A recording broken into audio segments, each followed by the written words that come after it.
नमस्कार, मी मंदार जोशी. तारांगणमध्ये आपलं खूप खूप स्वागत. रसिको, आम्ही आत्ता मढला आहोत, एका सुंदर बंगल्यात आहोत आणि एक सुंदर व्यक्ती माझ्याबरोबर आहे, प्रसिद्ध दिग्दर्शक अजय मयेकर. अजय, तारांगणमध्ये तुझं खूप स्वागत. आणि आज आपण ज्या कारणासाठी भेटतो आहे त्याच्याबद्दल मी बोलणारच आहे, पण मला आनंद काय झाला आहे माहिती आहे का? तू एक खूप वेगळा माइलस्टोन गाठला आहेस, ह्याची तुला कल्पना आहे का? नाही. तर मी तुला तेच सांगतो. म्हणजे तुझी 6 तारखेला एक नवीन मालिका सुरू होते, ज्याच्यासाठी आपण आता इथं आलो आहे, सौभाग्यवती वृंदामोहन. आणि त्याच्या 3 दिवस आधी तुझा मर्दिनी नावाचा चित्रपट प्रदर्शित होतो आहे. तर मला वाटतं की कमर्शियल पिक्चर आणि कमर्शियल सिरियल एकाच आठवड्यात एकाच दिग्दर्शकाची प्रदर्शित होणं हे माझ्या मते खूप वेगळं ऑकेजन आहे. आपल्याला शोधावं लागेल ह्याच्या आधी कोणी केलं आहे, तेव्हा मला खूप आनंद झाला आहे.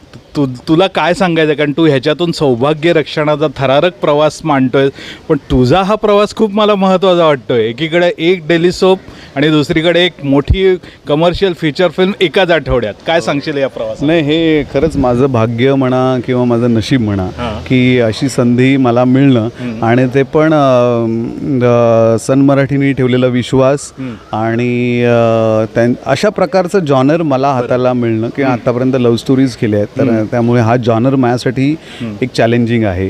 आणि जसं आता तू म्हणालास तसं की थरारक प्रवास, तर तो थरारक प्रवास दाखवण्यासाठीचे प्रयत्न, रेग्युलर डेली सोप करतानाचे ह्या गोष्टी आणि नंतरचा तो थरारक प्रवास दाखवण्यासाठीच्या गोष्टी, यात फरक आहे. आणि ते मी जाणून बुजून स्वतःला, माझा स्वतःचा अभ्यास चालू आहे की बाबा हे कसं दाखवता येईल, कसं नाही करता येईल आपल्याला, याच्यात हे किती रंजक आणि कसं सस्पेन्स पद्धतीने दाखवता येईल. नशिबाने माझा चित्रपट पण जो आहे तो सस्पेन्स थ्रिलर आहे आणि इतका मोठा माणूस तो प्रोड्यूस करतोय, श्रेयस तळपदे प्रोड्यूस करतायत. आणि मला ही या दोन्ही संधी माझ्या काय म्हणू की बाप्पाचं नशीब आणि काम, म्हणजे माझं असं म्हणणं आहे ना की कधी कधी असं व्हायचं की अरे हा पण फिल्म करतोय, हा पण एका नवीन शोज करतोय, तर आपल्याला असं वाटतं की आता एवढ्या मालिका केल्यानंतर मला असं वाटत होतं की कुठेतरी एक चित्रपट चांगला करायला मिळावा. पण जनरली असं होतं की रिस्क कोण घेत नाही मराठी चित्रपट करायला किंवा कुठली गोष्ट निवडावी, तर विनोदी चित्रपट साधारणपणे घेतात, कारण रिस्क कमी असतं त्यामध्ये. मग साधारण त्या फिल्मचं बजेट आपल्या आटोक्यात असायला पाहिजे, पासून एक्स फॅक्टर्स वेगवेगळे असतातच. यात आता एवढा मोठा सिनेमा पडद्यावरती साकारायला मिळणं आणि ओरिजिनल मालिका करायला मिळणं, म्हणजे आत्ताच्या घडीला ज्या सगळ्या वाहिन्या कॉपी पेस्ट करत असताना एक ओरिजिनल थरारपट करायला मिळणं दोन्ही क्षेत्रामध्ये खरं तर माझं भाग्य आहे असं मी म्हणेन. आणि नशिबाने मला ही संधी मिळाली, त्याचं सोनं करण्याचा मी प्रयत्न करेन. आणि तुझी ह्याच्या आधीची जी मालिका होती ती प्रचंड गाजली होती, श्रेयस बरोबरचीच, रेशीमगाठ. तर थोडा वेळ घेतलाच पुन्हा मालिकांकडे येण्यासाठी? नाही, कसं झालं की माझी तुझी संपल्यानंतर ऑफकोर्स श्रेयस सरांना मी सांगितलं होतं की सर चित्रपट करायचा आहे, आणि जर ती प्रोसेस सुरू होती, गोष्टी शोधत होतो आम्ही काय वगैरे. इन सेम टाईम मी प्रवाची एक नशीबवान नावाची मालिका त्याची सुरुवात करून दिली होती, आणि त्यानंतर मी आजारी पडलो, मग चित्रपटाचं काम सुरू झालं, असं सुरू होतं. इन बिटवीन 2 मालिका सोनी मराठीसाठी केल्या मी, नाही असं नाही. पण विषय वेगळा करायचं मनात होतं, त्याप्रमाणे त्याला थोडासा वेळ झाला. माझा लेखक महाबळेश्वर नार्वेकर आणि मी, आम्ही त्या विषयावरती काम करत होतो की कुठल्या पद्धतीने नवीन विषय आपल्याला ऐकवता येईल आणि वाहिनी कुठली तयार होईल, खरं सांगायचं तर. आणि सन मराठीला आम्ही जेव्हा ही गोष्ट ऐकवली तेव्हा क्षणाचाही विलंब न करता दीपक सर आणि ओमकार यांनी सांगितलं की आपण ही मालिका करतोय. आणि ही मालिका तिथून ही गोष्टीची सुरुवात झाली की कारण काय की इतके निर्माते आहेत, इतके लेखक आहेत, त्यांची कामं सुरूच असतात, त्यातून संधी मिळणं हे खूप महत्त्वाचं असतं. आणि माझ्यावर तो विश्वास दाखवला सन मराठीने, याबद्दल खरंच मला त्यांचे आभार मानायचे. बरं. आणि तुझा हा जो प्रवास आहे त्याच्याबद्दल तर तू आत्ता हे सगळं सांगितलेलंच आहे, पण सस्पेन्स थ्रिलर आत्ता काय होतं की सिरियल सक्सेसफुल झाला की त्या वाढवल्या जातात, त्यात पाणी घातलं जातं, असं प्रेक्षकांकडून मोठी आरडाओरड सुरू होती. तर मुळात ही जी मालिका तुम्ही बेस केली आहे, तर त्याचे एपिसोड्स आधीच ठरलेले आहेत का? तू कसा प्रेक्षकांचा फीडबॅक येतोय त्याच्यावर काही गोष्टी ठरणार आहेत? नाही, गोष्ट ही ठरलेली आहे की ही गोष्ट त्याचा रंजक प्रवास जो आहे तो तेवढा ते टप्पे करत उलगडत जाणार आहे. जिथे ते बोरिंग वाटायला लागेल किंवा जिथे असं वाटेल की नाही आता मजा येते, तर तिथे डेफिनेटली मला असं वाटतं की ॲज अ क्रिएटिव्ह पर्सन म्हणा किंवा गोष्टीचा भाग म्हणून म्हणा, वाहिनी पण आणि आम्ही पण असं तो किती तो रंजक होईल याचाच विचार करू आणि लांबणार नाही याची काळजी. ओके. आणि ह्या मालिकेचं वैशिष्ट्य म्हणजे ह्यात काही चांगले सीझन कलाकारही आहेत आणि नवीनही कलाकार तू घेतलेले आहेत. ही कशी मोड बांधलेली आहेस? कास्टिंग कसं केलंस? नाही, कास्टिंग करताना खरं तर आता तुला वेगळं सांगायला नको मंदार की आता सध्या तर 30 एपिसोड टेलिकास्ट करावे लागतात. खूप मेहनत असते, म्हणजे रोज एक फिल्म करावी लागते, असं एपिसोड्स करावे लागतात आणि सगळेजण ती मेहनत करत आहेत, वाहिनीपासून ते कलाकारपर्यंत ते तंत्रज्ञानपर्यंत.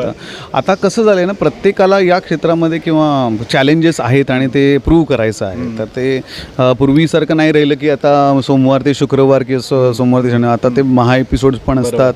पण माझं असं म्हणणं आहे की तुम्हाला काम करायला मिळणं, तुम्हाला म्हणजे हेच करायचं आहे ना आपल्याला, याची आवड आहे आपल्याला, म्हणून आपण मी आपण सगळे या क्षेत्रामध्ये आहोत.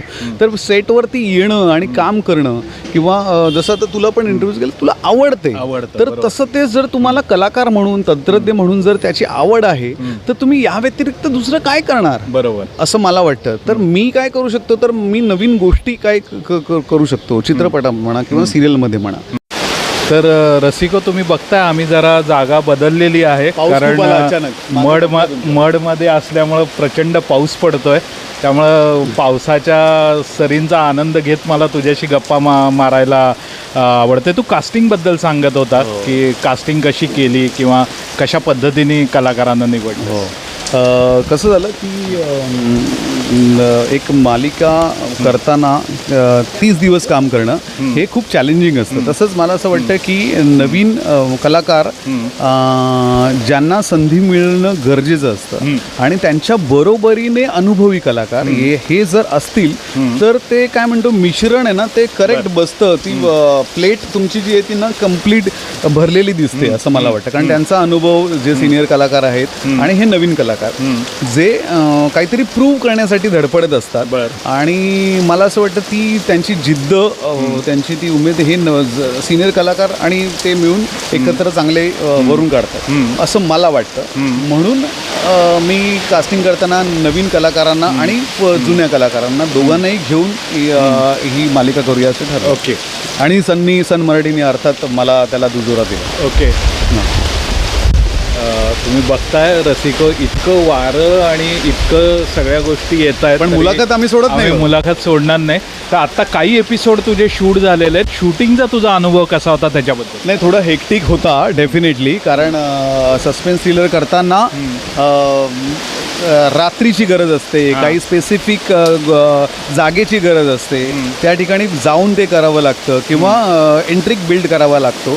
तर सस्पेन्स करताना ते मला पण आता जाणवते, कारण माझी सस्पेन्स थ्रिलर मालिका पहिली असल्यामुळे तर त्या गोष्टी शिकतच मी आता पुढे जातोय. पण खरंच खूप चॅलेंजिंग आहे आणि चॅलेंजिंग बरोबर इंटरेस्टिंग पण तेवढंच आहे. बरोबर. मी आधी सुरुवातीला म्हटल्याप्रमाणे 3 आणि 6 हे 2 महत्त्वाचे दिवस आहेत. काय काय करणार आहेत या पुढच्या आठवड्यात? फार महत्त्वाचा आठवडा आहे तुझ्यासाठी. नाही, खूप धावपळ चालली आहे माझी खरं तर, कारण तिकडे पोस्ट पण सुरू आहे फिल्मचं आणि इथे मालिका पण येते आहे. तर म्हणजे झोप होत नाही आहे, जेवण होत नाही आहे वेळेवर, पण दोन्ही करावं असं वाटतंय. हे काय म्हणतो, हे जे पेन आहे ना ते मला हवं असं वाटतंय खरं सांगायचं तर. कारण हे कामाचं पेन असतं ना, ते मला समाधान देतं. मला सेटवर येणं हे समाधानकारक असतं. मला कॅमेऱ्याच्या मागे राहणं आणि काहीतरी क्रिएट करणं हे मला समाधान देतं. आणि आपण जे काम करतो ते मला असं वाटतं की समाधानाशिवाय काय पाहिजे. अगदी खरं आहे. मला वाटतं की पाऊस खूप येतोय, त्यामुळे आम्ही आता आधी सिरियल सिनेमा बघतो आणि मी पुन्हा भेटतो तुला, आणि त्यावेळी जरा आपण भेटू आणि बोलू. येस. तर पुन्हा भेटू, पुन्हा बोलू. धन्यवाद.